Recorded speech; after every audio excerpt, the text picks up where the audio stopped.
जो मजा Corbett park में बाघ को देखने का है, वो शायद किसी और जगह में नहीं। बहुत से वन्य प्रेमियों और फोटोग्राफर्स का ऐसा ही मानना है।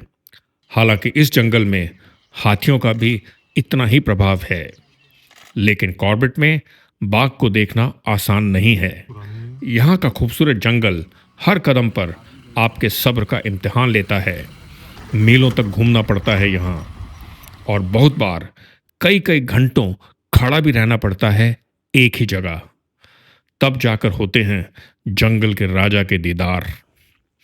बाघ कितना चतुर प्राणी है, इसके बारे में मैं आपको इस प्रोग्राम में बताऊंगा।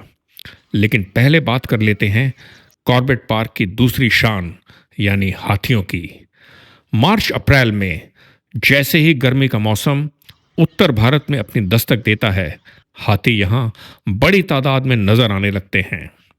तब कॉर्बेट के ढिकाला और खिरानौली के घास के मैदान भर जाते हैं हाथियों के छोटे बड़े झुंडों से। सचमुच बहुत मनमोहक नज़ारा होता है ये। और साथ ही विचरण करते हुए दूसरे वन्य जीव भी, जो अपने आप को यहाँ पूरी तरह सुरक्षित महसूस करते हैं। आखिर क्या है ऐसा कॉर्बेट पार्क में कि हर कोई यहाँ आना चाहता है? इसकी कई वजहें हैं। एक तो इसका बेहद खूबसूरत और प्राकृतिक माहौल। उत्तराखंड में हिमालय की तलहटी में बसा है ये पार्क। हर मोड़ पर आपके साथ चलते ये साल के मनमोहक जंगल, बड़े बड़े घास के मैदान, और इनके बीच बहती ये चंचल मदमस्त रामगंगा नदी। कॉर्बेट पार्क की जीवन रेखा है रामगंगा नदी। इसके आसपास ही तो हर वक्त यहाँ जिंदगी और मौत का खेल चलता रहता है। दूसरी बड़ी वजह है इस जगह का नाम, जो जुड़ा है ब्रिटिश काल के दौरान नरभक्षी बाघों और तेंदुओं का शिकार करने वाले जिम कॉर्बेट से।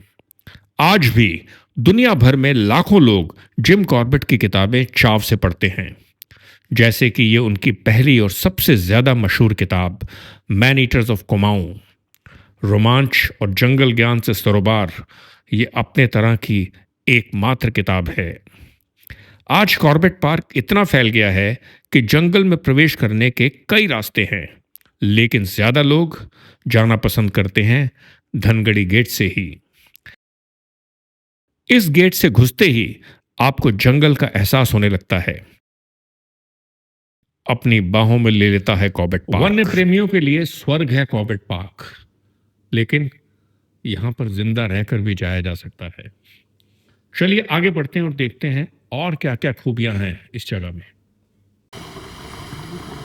बहुत से पर्यटक कॉर्बेट पार्क में सिर्फ बाघ देखने ही आते हैं, पर वो शायद नहीं जानते कि और जंगलों के मुकाबले कॉर्बेट पार्क में बाघ से रूबरू होना मेहनत का काम है। इसकी तीन वजहें हैं। यहाँ के घने जंगल, ऐसे नाले जहाँ कोई गाड़ी नहीं जा सकती, और साथ ही चारों तरफ फैली पहाड़ियाँ।